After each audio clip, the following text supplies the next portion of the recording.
Представь себе ситуацию. Ты находишься на хирургическом столе, над тобой ослепительные лампы операционной. Врачи в масках двигаются слаженно, будто в каком-то ритуале. Анестезиолог спокойно просит тебя отсчитывать назад 10, 9, 8. И вдруг пустота. Время словно обрывается.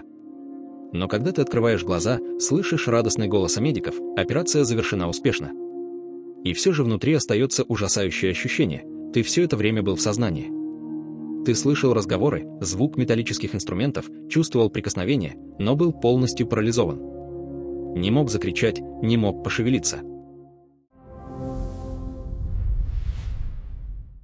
Это не выдуманный кошмар, а реальность, которая носит название интраоперационное пробуждение или Averness during anesthesia.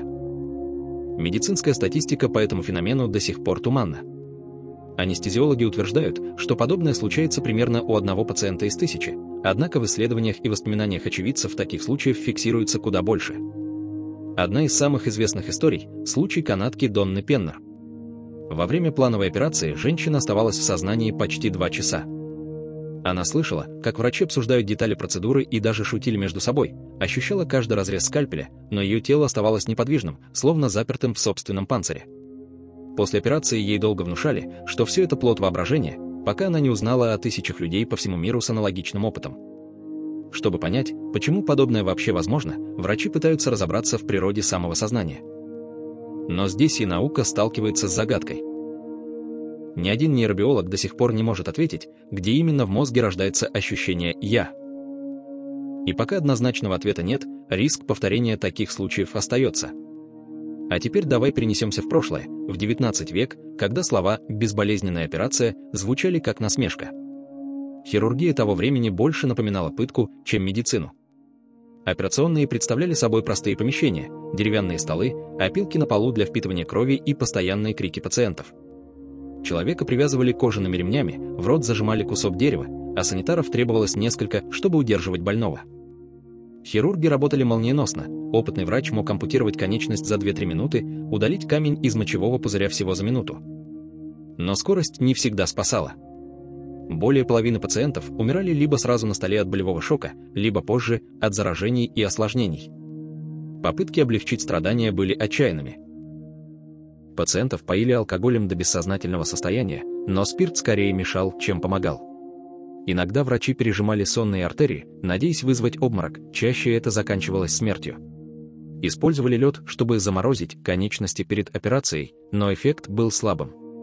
С древних времен медики знали о свойствах мандрагоры и опиума, однако точная дозировка оставалась загадкой, малое количество не помогало, а чуть больше приводило к летальному исходу.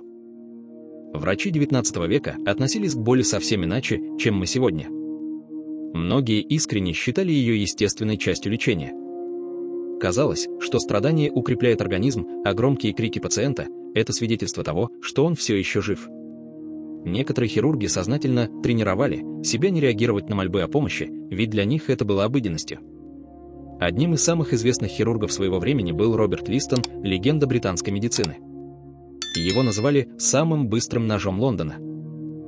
Но вместе со славой приходили и трагические случаи.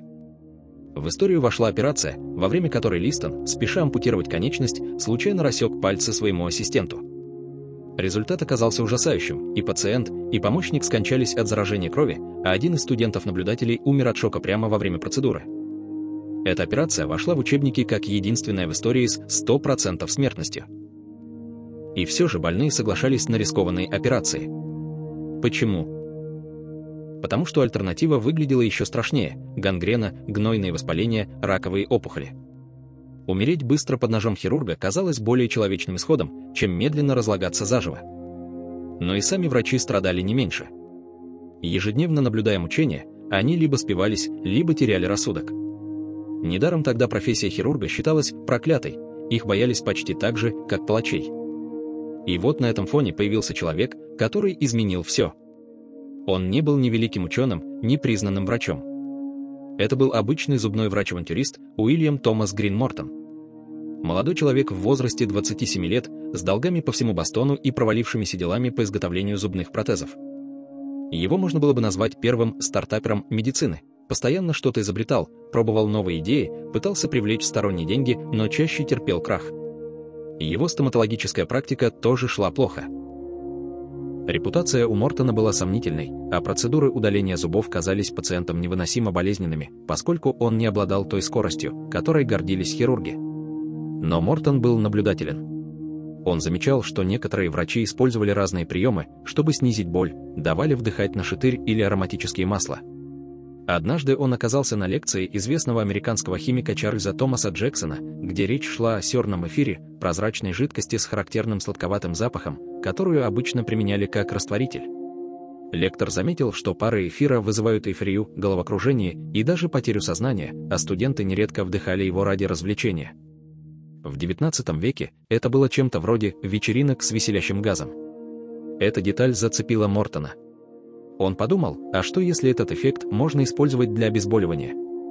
Джексон предупредил его, с дозировкой нужно быть крайне осторожным. Чуть переборщишь, и пациент может умереть. Но Мортон, будучи отчаянным и амбициозным, загорелся идеей. Первым подопытным стал он сам. Он смочил платок эфиром, приложил к лицу и вскоре провалился в бессознательное состояние. Проснулся через полчаса с головной болью, но живой. Следующим была его собака. Мортон усыпил животное парами эфира и убедился, что оно не реагирует даже на сильные раздражители. Собака благополучно проспала несколько часов и очнулась без последствий. После этого Мортон решил перейти к человеческим экспериментам. И здесь он поступил так, как современная медицина признала бы абсолютно неэтичным. Он начал тайно применять эфир на своих пациентах, не предупреждая их об этом. Первым человеком, на котором Уильям Мортон рискнул применить эфир, стал подросток по имени Эббин Фрост. У юноши болел зуб, и нужно было его удалить. 30 сентября 1846 года Мортон предложил провести процедуру новым способом, который, по его словам, избавлял от боли и к тому же бесплатно. Он смочил платок эфиром, дал Фросту сделать несколько вдохов, и мальчик мгновенно потерял сознание. Дантист спокойно удалил зуб, а когда пациент пришел в себя, тот с удивлением сообщил, что ничего не помнит и не почувствовал боли. Эксперимент удался. Но Мортон понимал, одного эпизода мало. Чтобы доказать эффективность метода, нужно было накопить практику. Именно здесь история приобретает темные оттенки. Мортон мыслил не как исследователь, а как предприниматель. Его целью было не только войти в историю, но и разбогатеть. Он решил скрыть истинный состав своего средства. Для этого добавил в эфир ароматические масла, изменив запах, и назвал смесь загадочным словом «литион», от греческого «лфи» – «забвение». Затем он подал заявку на патент, рассчитывая получить исключительное право на использование обезболивания. По сути, он мечтал монополизировать человеческое избавление от боли. Любой хирург, желающий проводить операции без страданий, должен был бы платить ему роялти.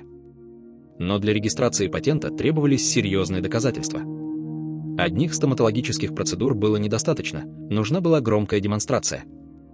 Тогда Мортон обратился к величайшему хирургу Бостона, доктору Джону Коллинзу Уоррену, который возглавлял Массачусетский госпиталь и пользовался огромным авторитетом в медицинском сообществе. Когда малоизвестный дантист рассказал Уоррену о чудодейственном средстве, тот сначала лишь усмехнулся. Подобных революционеров он видел десятки, и все они оказывались шарлатанами.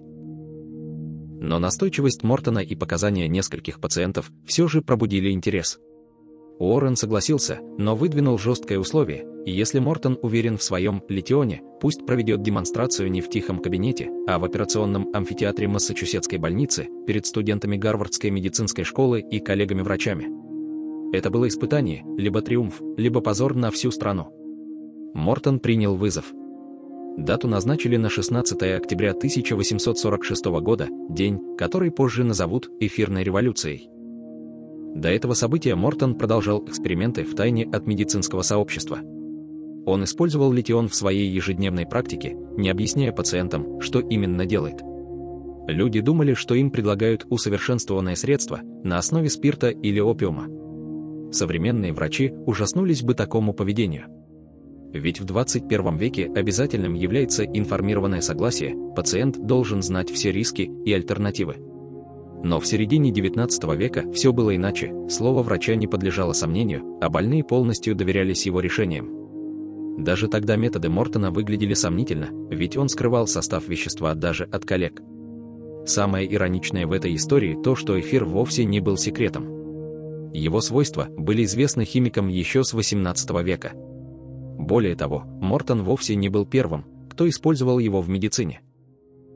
В 1842 году американский врач Кроуфорд Лонг из Джорджии провел несколько успешных операций с применением эфира, но, будучи скромным провинциальным доктором, не стал афишировать свои успехи и не публиковал результаты.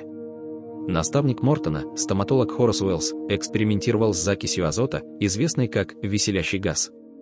В некоторых случаях она прекрасно работала, но когда Уэллс попытался представить метод в Массачусетской больнице, демонстрация провалилась, пациент очнулся прямо во время процедуры и закричал от боли. Уэллса освистали и выгнали. Так на сцене остался лишь Мортон, который рискнул пойти в ва-банк. Доктор Чарльз Джексон, профессор химии, который когда-то и сообщил Мортону об эфире, позже заявлял, что именно он был настоящим автором идеи обезболивания. По его словам, Мортон всего лишь присвоил чужую мысль. Подобные претензии выдвигали и другие современники, но у всех этих людей была одна общая проблема – им не хватало настойчивости, предприимчивости и умения работать с публикой. Они могли быть талантливыми учеными, но совершенно не понимали, что без широкой огласки и общественного признания их открытия останутся лишь заметками в лабораторных журналах. Мортон же обладал другим характером, он был прирожденным шоуменом, человеком, который чувствовал силу зрелища. Он понимал, одной локальной демонстрацией ничего не добиться. Нужно было создать событие, которое войдет в историю. Поэтому он договорился с репортерами, обеспечил внимание газет, разослал приглашения самым влиятельным врачам и профессорам Бостона. Для подачи паров эфира он приготовил эффектную стеклянную колбу. Куда более впечатляющую, чем обычный носовой платок, которым пользовались экспериментаторы. Наступило утро 16 октября 1846 года. Мортон проснулся с тяжелым предчувствием, либо этот день принесет ему славу, либо полностью разрушит его карьеру. В операционный амфитеатр Массачусетского госпиталя собралась вся элита медицинского общества города, профессора, студенты, хирурги. Многие пришли скорее из любопытства, в те времена нередко появлялись авантюристы, обещавшие чудеса. В воздухе витал скептицизм, тяжелый и плотный, словно пары карболовой кислоты. Пациентом был 20-летний типограф Гилберт Эббот. У него обнаружили доброкачественную, но болезненную и обезображивающую сосудистую опухоль на шее. Молодой человек понимал, что операция будет мучительной, но ради бесплатного лечения согласился рискнуть. Руководить процессом должен был уважаемый хирург Джон Коллинс Уоррен, старший и опытный врач, относившийся к затее крайне осторожно. Он уже видел слишком много самозванцев и не верил в чудеса. Амфитеатр, построенный по подобию античных театров, представлял собой круговое помещение с возвышающимися рядами, где студенты могли наблюдать каждое движение хирурга.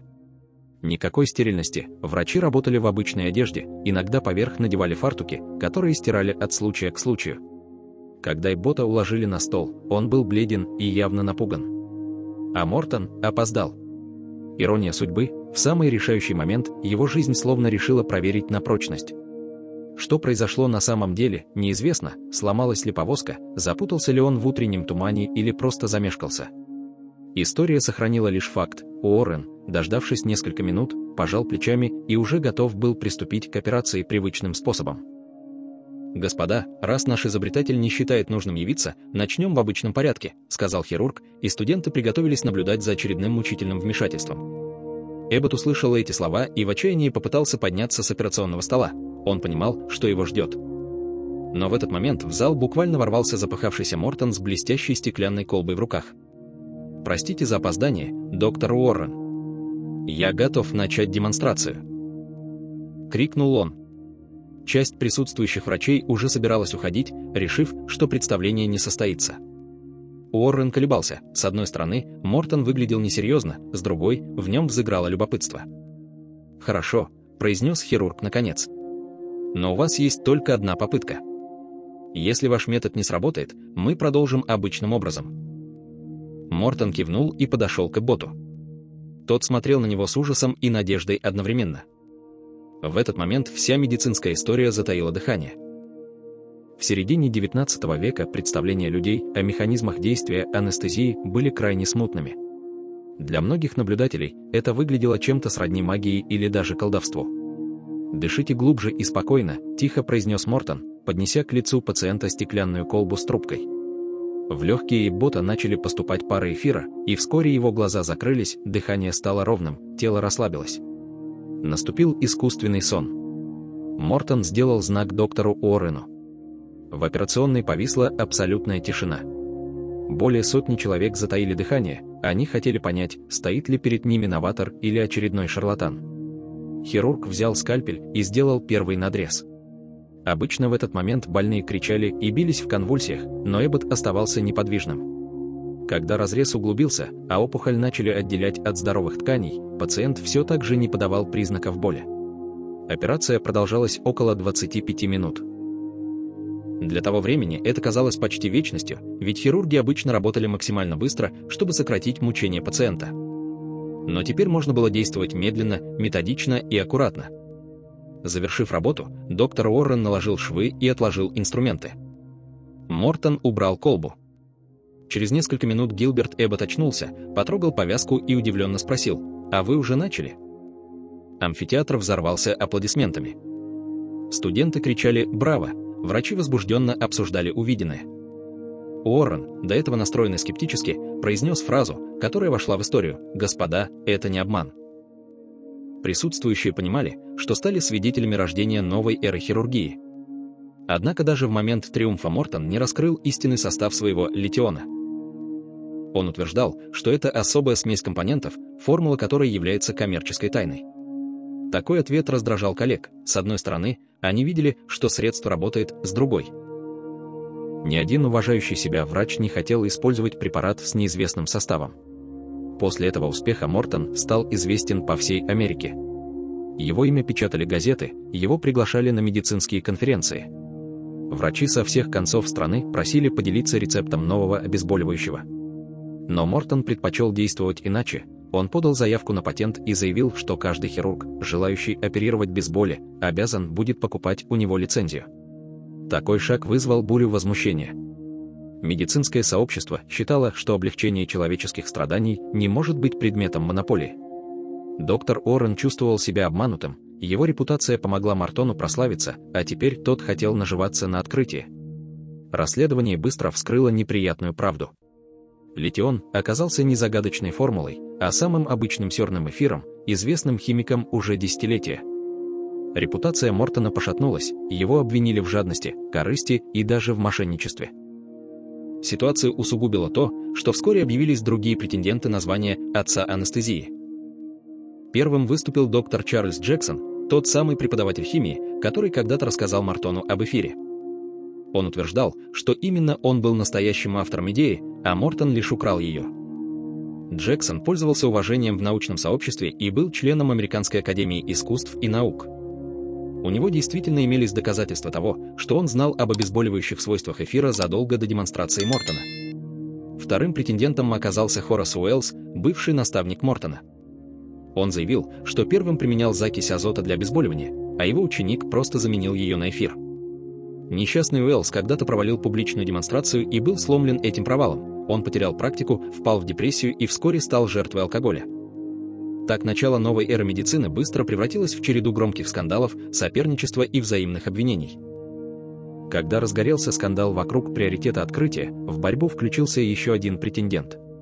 Доктор Кроуфорд Лонг из Джорджии предъявил медицинские записи, подтверждающие, он использовал эфир для обезболивания за 4 года до демонстрации Мортона. Лонг был провинциальным врачом, человеком честным и скромным, никогда не стремившимся к славе. Но друзья убедили его заявить о своих правах, ведь именно он первым провел успешную операцию под эфирным наркозом. Вскоре появился и четвертый кандидат, дантист Уильям Кларк. Он утверждал, что еще в 1842 году применял эфир для снятия боли, но тогда не придал этому особого значения. Началась настоящая война за изобретение. Каждый из претендентов нанимал адвокатов, собирал свидетельства, публиковал памфлеты и статьи, доказывая свою правоту и выставляя конкурентов в смешном или прочащем свете. Газеты с упоением освещали скандал, медицинские журналы выходили с материалами на первых полосах. Общественное мнение разделилось на лагеря, каждый из которых поддерживал своего истинного первооткрывателя. Мортон оказался в центре бури. Его обвиняли в плагиате, в жадности и попытке нажиться на чужом открытии. Судебные процессы разоряли его, долги росли. Ирония ситуации заключалась в том, что пока 4 мужчин боролись за славу, тысячи пациентов по всему миру продолжали страдать от боли. Многие врачи отказывались использовать эфирный наркоз, они не знали, кому платить роялти и не хотели ввязываться в скандалы. Анестезия распространялась по миру медленно и неравномерно. В одних клиниках ее активно применяли, в других принципиально игнорировали. Особенно настороженно к новшеству отнеслись европейские врачи, сказывалось и недоверие к американской медицине, и страх перед непроверенными методами. Добавляли масло в огонь и религиозные деятели. Многие проповедники утверждали, что боль послана Богом, и человек не вправе избегать ее. Особенно это касалось родов. Цитировали Библию, где сказано, что женщина должна рожать в муках. Лишь в 1853 году наступил переломный момент. Королева Виктория согласилась на использование хлороформа во время рождения своего 8-го ребенка. После этого анестезию перестали считать богохульством, она стала символом прогресса и цивилизации. Но судьбы самих претендентов сложились трагически. Хорас Уэллс не вынес позора и разочарования. Он пристрастился к хлороформу, использовал его ради эйфории, попадал в скандальные истории, в итоге оказался в тюрьме. Там, в камере, он написал жене прощальное письмо, после чего вскрыл себе артерию и умер, вдыхая хлороформ, вещество, которому посвятил жизнь. Чарльз Джексон оказался жертвой психического надлома. Судебные тяжбы, постоянные обвинения и необходимость защищать свое имя привели его к паранойе. Ему всюду мерещились заговоры и подкупленные судьи. В 1873 году его признали невменяемым и поместили в психиатрическую больницу. Последние годы он провел в полном безумии, выводя на стенах химические формулы и твердя, что именно он изобретатель анестезии. Кроуфорд Лонг оказался самым мудрым. Он понял, что борьба за первенство вредит развитию медицины, и отказался от судебных тяжб. Вернувшись в свою сельскую практику, он продолжал лечить людей без лишнего шума и амбиций. Лишь позже история признала. Именно Лонг первым применил эфирный наркоз в хирургии. Так вместо единственного героя человечества получила 4 противоречивые судьбы. Анестезия победила, но ее изобретатели заплатили за эту победу слишком высокую цену. Судьба Уильяма Томаса Мортона оказалась самой печальной из всей 4. Патентное бюро так и не признало его право на открытие анестезии, а судебные инстанции раз за разом выносили решения не в его пользу. Юридические расходы росли, долги множились, и имя Мортона в медицинских кругах стало почти синонимом слова «шарлатан». Он лишился всего: сначала стоматологической практики, затем дома и накопленных средств. Жена с детьми покинули его, а друзья, еще недавно восхищавшиеся успехами, отвернулись. Из блестящего дантиста он превратился в изгнанника. Последние годы жизни прошли в бедности, Мортон перебивался случайными заработками и писал бесконечные прошения в Конгресс, пытаясь добиться компенсации от государства за вклад в медицину. Но все было тщетно. 15 июля 1868 года, во время прогулки по Центральному парку Нью-Йорка, Мортон скончался от инсульта. Ему было всего 48 лет. Его нашли сидящим на скамейке с раскрытой газетой в руках. В ней была напечатана очередная статья, где его снова обвиняли в присвоении чужого открытия. Возможно, именно это стало последним ударом для сломленного человека. Однако даже смерть главных участников не поставила точку в споре. Кто был настоящим первооткрывателем анестезии, вопрос обсуждался еще десятилетиями. В 1909 году Американская медицинская ассоциация признала Кроуфорда Лонга первым врачом, успешно применившим эфир в хирургии. В 1922 году к этому выводу присоединилась и Международная ассоциация хирургов. Но единого мнения так и не существует. В одних учебниках упоминается Лонг, в других Мортон, а где-то Хорас Уэллс. Каждый оставил свой след, но никто не стал единственным героем открытия. Самая горькая ирония заключается в том, что все эти люди боролись за славу и признание, но упустили главный вопрос: что именно происходит с сознанием человека под наркозом. Для них эфир был всего лишь удобным инструментом, вроде скальпеля или зажима. Они не задумывались о природе сознания, о том, как мозг воспринимает боль и куда исчезает личность человека во время операции. Этими вопросами ученые заинтересовались гораздо позже. И оказалось, что разгадать их куда труднее, чем открыть саму анестезию. С момента первой демонстрации прошло более 150 лет, медицина шагнула невероятно далеко: пересадки органов, борьба с раком, генная инженерия. Но до сих пор никто не может дать исчерпывающего ответа, что именно происходит с человеческим сознанием под действием наркоза. Современные анестетики стали куда более сложными. Сегодня врачи используют десятки препаратов. Одни выключают сознание, другие подавляют боль, третьи расслабляют мышцы. Анестезиологи контролируют буквально каждую жизненную функцию организма пациента. Но при всей точности механизм действия остается загадкой.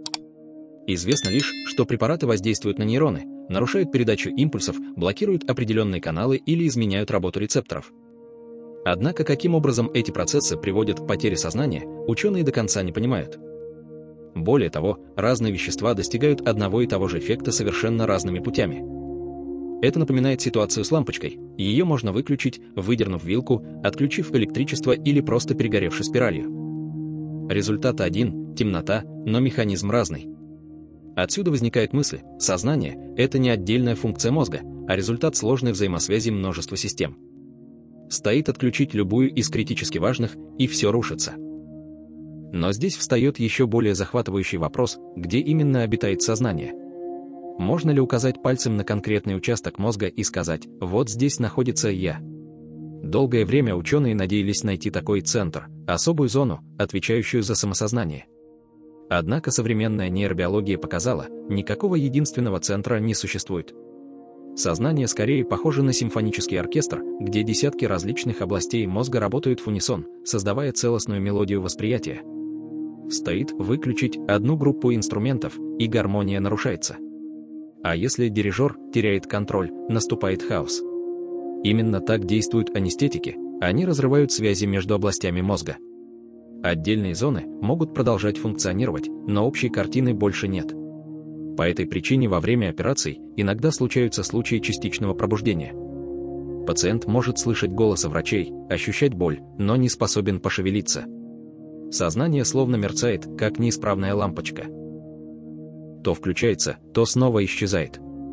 История Донны Пеннер, о которой мы говорили в начале, как раз иллюстрирует это.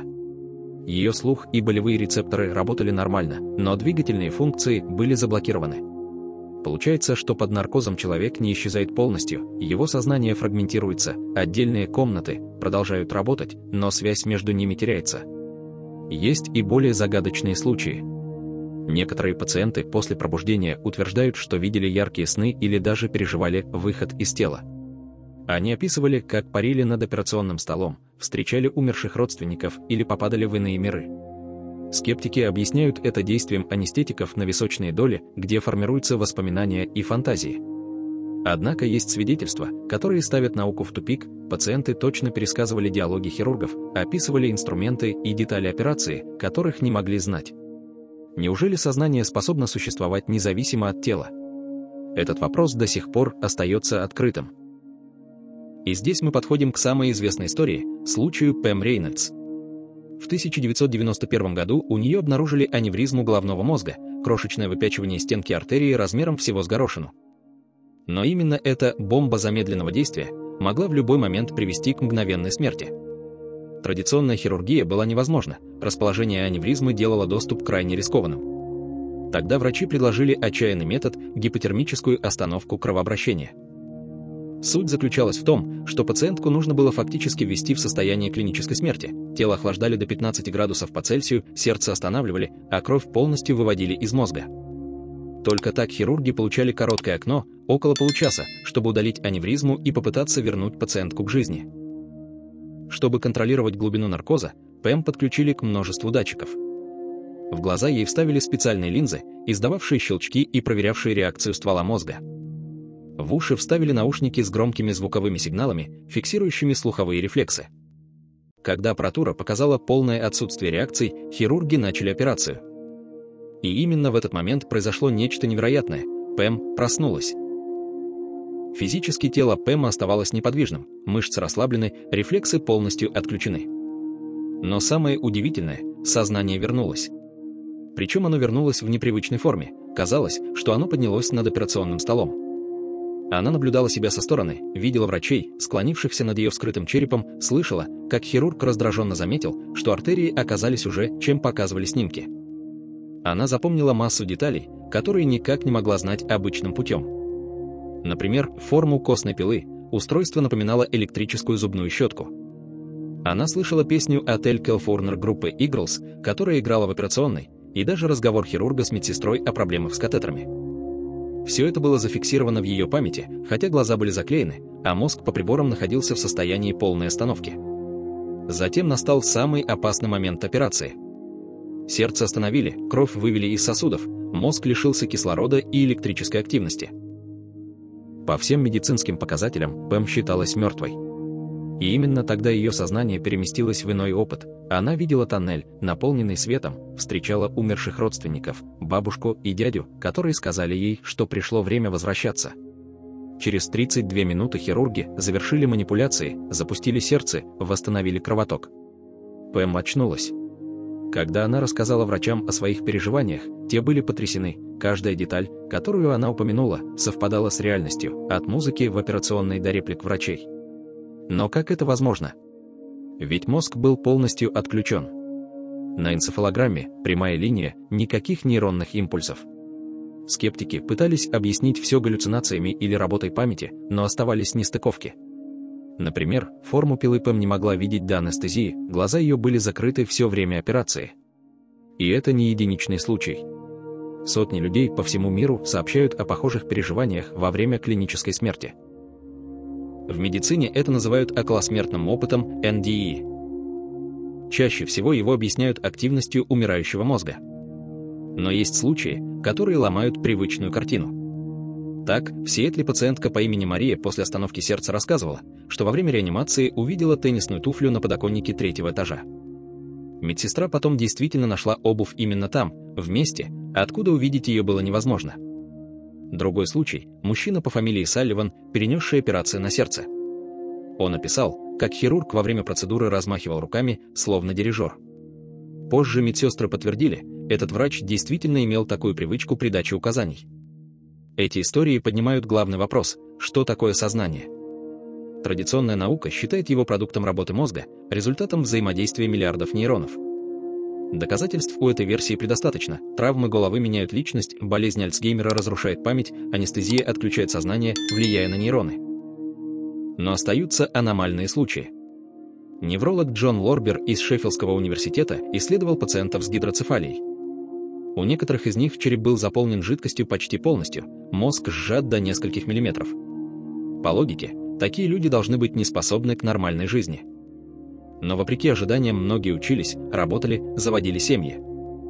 Один студент с IQ 126 имел мозговую ткань толщиной всего 1 мм. Лорбер задал провокационный вопрос, действительно ли мозг необходим для сознания. Его выводы потрясли коллег. Есть и другие примеры. После операций, когда хирурги удаляли целые доли мозга, пациенты сохраняли способность мыслить и общаться.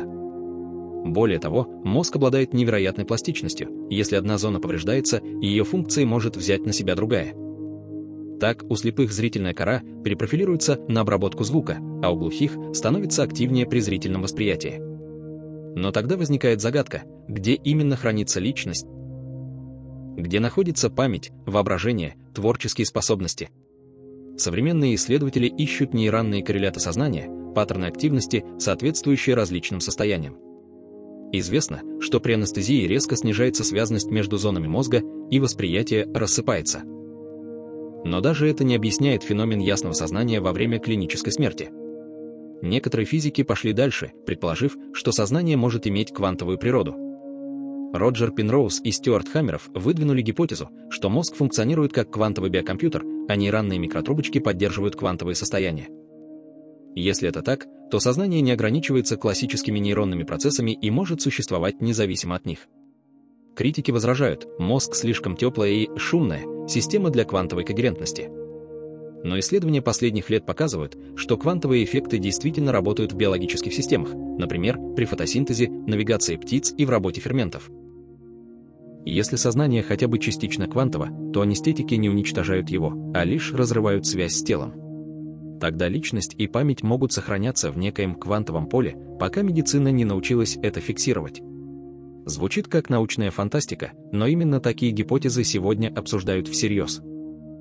100 лет назад радиоволны, рентгеновские лучи или ядерная энергия казались невероятной фантастикой, но сегодня это обыденная часть нашей жизни.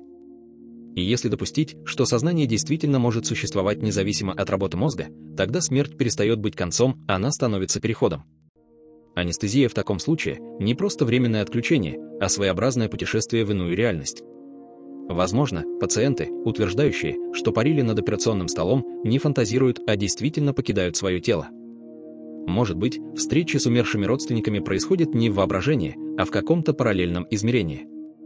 Конечно, это всего лишь гипотезы, однако даже современная наука, придерживающаяся материалистического взгляда, не способна объяснить все феномены, связанные с сознанием. Мы знаем о нем гораздо меньше, чем привыкли думать. А теперь представь, что каждая операция под наркозом – это акт невероятного доверия. Пациент фактически позволяет врачу временно убить свое сознание, чтобы затем вернуть его обратно. И самое удивительное, мы делаем это, не понимая механизма. Никто не может гарантировать, что после пробуждения человек остается тем же, кем был до операции. Более того, даже философы веками спорят, что вообще значит быть тем же самым человеком. Мысленные эксперименты только подогревают интерес.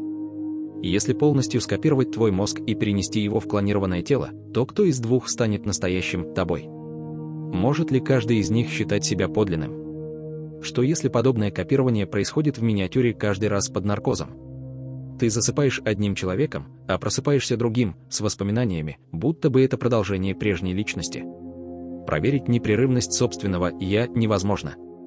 Каждую ночь мы теряем сознание во сне, а утром просыпается кто-то, кто лишь уверен, что он – это ты. Анестезия лишь делает этот парадокс более очевидным. Существует и другой взгляд, возможно, сознание.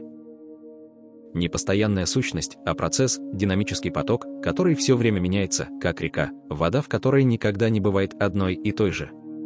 Тогда анестезия – лишь временный разрыв этого потока. Мозг сохраняет структуру и при пробуждении снова воссоздает личность.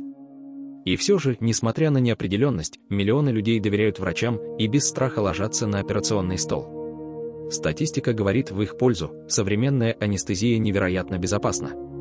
Вероятность тяжелых осложнений меньше 1 случая на 100 тысяч операций, а риск пробуждения во время наркоза снизился до 1 на 30 тысяч.